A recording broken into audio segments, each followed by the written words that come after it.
اليوم. أبدأ معك من معرفة آخر التطورات الميدانية حول المعارك الجارية الآن بين عشيرتكم وضد داعش.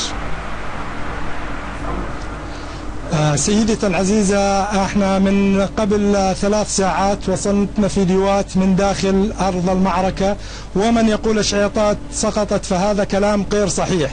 فليدعون هذولا جماعة داعش، هذولا الذين يروجون في الكويت والسعودية وداخل سوريا، هذولا هم أتباع داعش. ونحن الشياطات صامدة، وليس تدخل داعش إلى شياطات حتى على جثثنا، حتى لو ما يبقى منا حتى طفل أو امرأة. فالحمد لله الامرأة ثائرة والشيخ ثائر والطفل ثائر.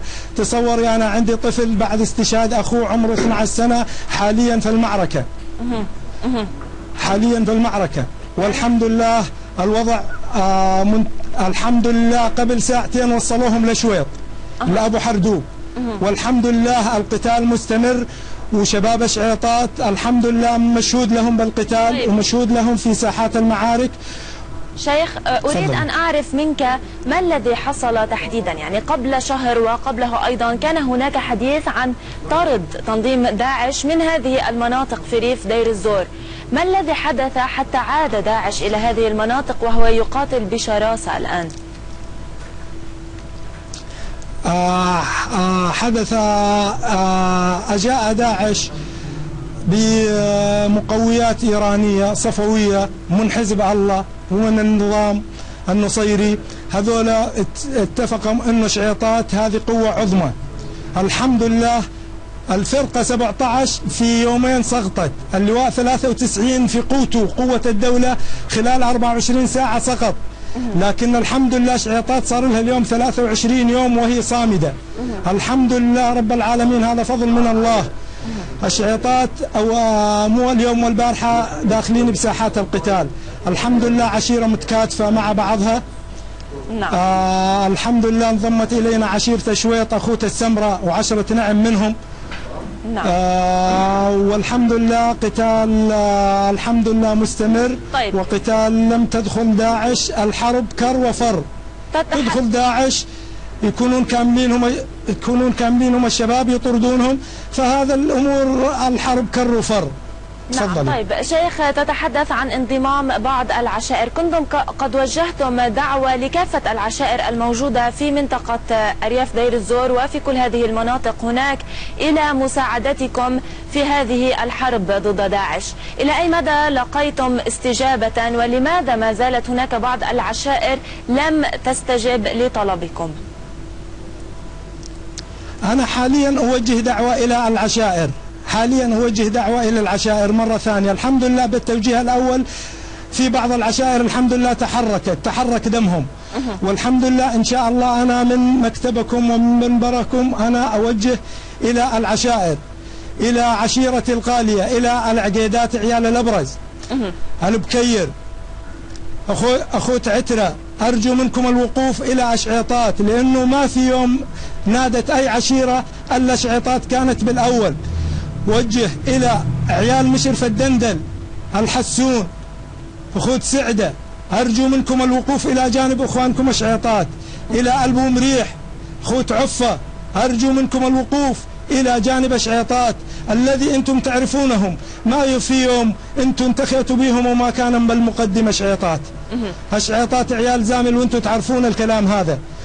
أرجو من بوسرايا ومن شويط ومن بورحمة وكافة العشائر الموجودة على ضفاف الفرات، من بقارة وأنخي شيخ شمر حميد دهام الجربة، أن يقف إلى جانب الشعيطات، وهو يعرف منهم الشعيطات. الشعيطات أو أبوه يشهد في التاريخ، أبوه المشهود له بالتاريخ ويعرفون الشعيطات. أرجو منهم، لأنه القبائل على ضفاف نهر الفرات والقبائل السورية إذا كسرت الشعيطات فهذا عار عليهم، وهذا عار عليهم، وهم بعد شعيطات رايح يستهدفون. وأنا أناشد خادم الحرمين الشريفين جلالة الملك أبو المسلمين، وأناشد أردوغان أبو المسلمين، وأناشد دول أصدقاء سوريا، وأناشد أمير قطر، وأناشد جميع العالم إلى وقوف لجانب شعيطات، لأنه شعيطات صار لها 23 يوم والدم وتنزف من الدماء. طيب ما في لا ائتلاف قال هذه الذخيرة إلى. تفضلي.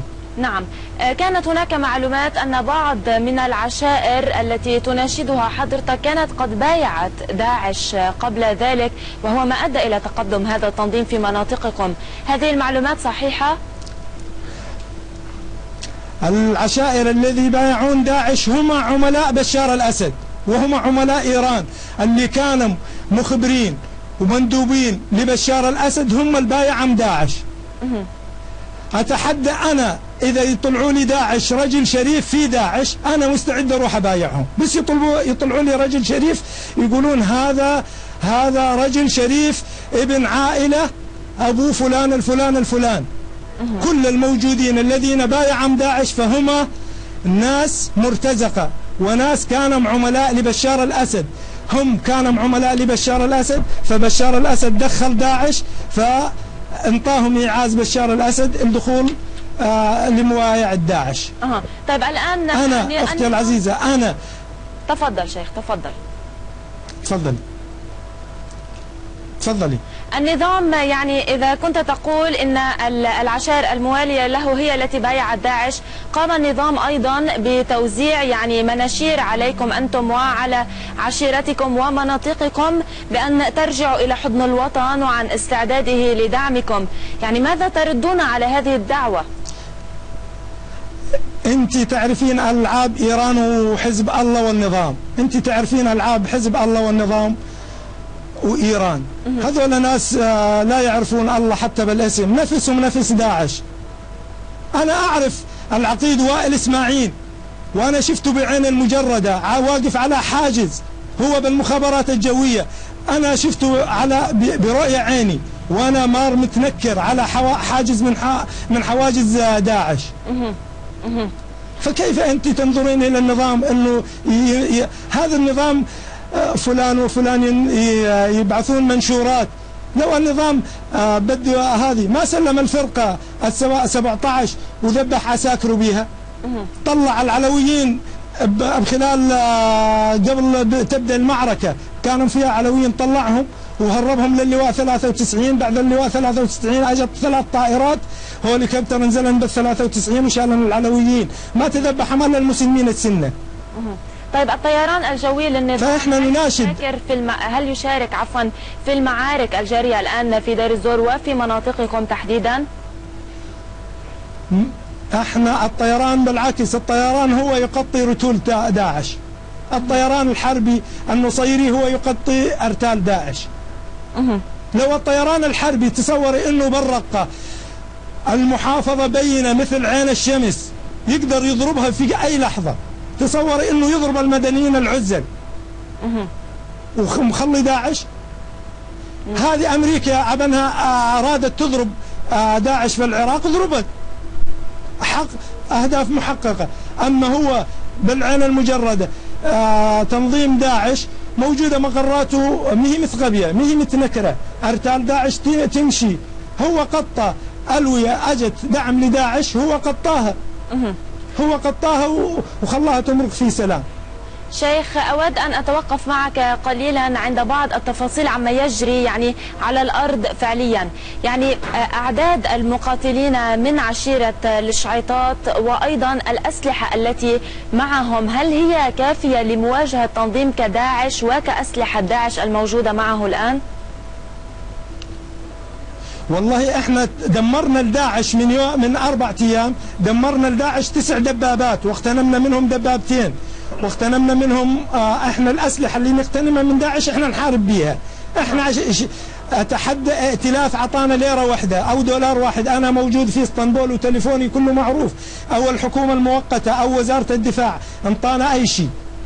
احنا ما حد انطانا، احنا نقاتل من جيبنا الخاص، احنا نشتري من المهربين من جيبنا الخاص وقاعد ندعم من جيوبنا الخاصة. ما حد انطانا لا من دول أصدقاء سوريا ولا من السعودية ولا من الكويت ولا من قطر، ما حد انطانا أي انطانا دولار يجي نعطيها ب10 وانا مسؤول عن كلامي.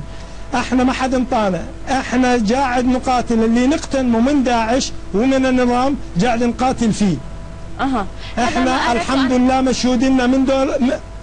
هذا ما أريد سؤالك عنه تحديدا شيخ. يعني كانت هناك وعود أمريكية ودولية بتسليح المعارضة المعتدلة السورية، يعني حضرتكم تعتبرون من المعارضة المعتدلة، هل يعني تلقيتم أي وعود من أي قيادات في الجيش الحر أو من دول خارجية بإمكانية تسليحكم في المستقبل؟ الآن أوكي ليس هناك إمكانية، ولكن في المستقبل هل من وعود بذلك؟ احنا في المستقبل لما بدنا ننتهي. البارح داعش اعدمت من اشعاطات 240 شخص من الاهالي العزل، من النساء ومن الاطفال. احنا ندخل اي منطقه كادوا نصيريه ولا داعشيه لم نتكلم مع اهل المقابين. احنا جماعه نقاتل المقاتل اللي قدامنا، احنا جماعه نقاتل من يقاتلنا، ما لنا شغل بين مع أهله. احنا جماعة تلقينا وعود لكن ما في على الأرض شيء. احنا نوجه رسالة إلى دول أصدقاء سوريا، إلى خادم الحرمين الشريفين، إلى أمير قطر العزيز، إلى أمير دولة الكويت، إلى أمير الإمارات العربية المتحدة ابن زايد، الله يرحم ترابك يا زايد، إلى الشيخ على الحاتم في العراق، إلى جميع العشائر، إلى الشيخ حميد دهام الجربة اللي معروف تاريخ أبوه. إحنا بدنا دعم من الناس الشرفاء حتى نخلص العالم من هذا الجرثومة الذي قاعد يوم على يوم تستودع. إحنا تخلص شعيطات تخلص، تقاوم شهر شهرين لكن شعيطات تخلص. إحنا نريد منهم دعم فعلي، نريد منهم إسعافات. احنا تصوري انه الجرحى الذي ما في مستشفيات احنا نعالجهم في بيوتنا. تصوري انا ابني استشهد من 5 ايام من 4 ايام، صدقيني انا كلهم اولادي، كل من يقاتل داعش والنظام هذا ابني. لكن انا يؤلمني انه الشخص اللي كان جريح مع ابني دخلناه مستشفى الميادين الطب الحديث. تصوري انه داعش تعدي عليه وتذبحه ذبح الخروف. والله هذا أؤلمني، هذا أثر علي. والله أنا مستعد، أنا مع المقاتلين، أنا صدقيني للضرورة أنا طلعت من الداخل. أنا من الضرورة طلعت من الداخل، أنا مع المجاهدين. حضرتك اليوم نحن نعرف أنك موجود دائما في دير الزور ومع المقاتلين، ولكنك الآن موجود في تركيا، هل تلقيت أي وعود هناك؟ أنا تلقيت وعود كثيرة لكن ما في أحد. أنا اللي ينطيني قبل دقيقة يوصلوا لأهلي والعشيرتي، فهذا هو الأفضل من ما يقول لي بعد ساعة وبعد بكرة وبعد هذه. أنا ما في إلا عشيرة شويط، أخوته السمرة والجرذي وكتائب تجمع الجيش الحر بقيادة ناصر السخني جزاء الله ألف خير، بعث لنا رتل لحد الآن إن شاء الله على وصول مؤازرة شعيطات فقط لا غير. أما ما في لا بعشائر سورية في الحمد لله تحسنت بعد لقاء الأول. أنا دخلت تركيا يوم السبت، طلعت من المعركة يوم السبت الساعة 9 صباحا، وبفضل الله الحمد لله طلعت بطريق مشق، والحمد لله وصلت أرض أردوغان إن شاء الله، الله يحميه. دي حكومة وشعبا. احنا ما بدنا الوعود، بدنا الشيء الفعلي. احنا تصوري بعد بياننا هذه ما في غير كتائب تجمع الجيش الحر بقيادة ناصر السخني، يمكن حتى لو مو عربي وابن عشيرة يمكن ما ولب النداء إنه. بس احنا نناشد العشائر والقبائل، ونناشد خادم الحرمين الشريفين أبو الإسلام أبو المسلمين، نناشد أمير قطر، نناشد ابن زايد أمير دولة الإمارات العربية المتحدة. نعم شيخ، في أنتم مناطقكم يعني غنية بحقول النفط، الآن النفط بيد داعش بات؟ النفط حاليا بيد داعش.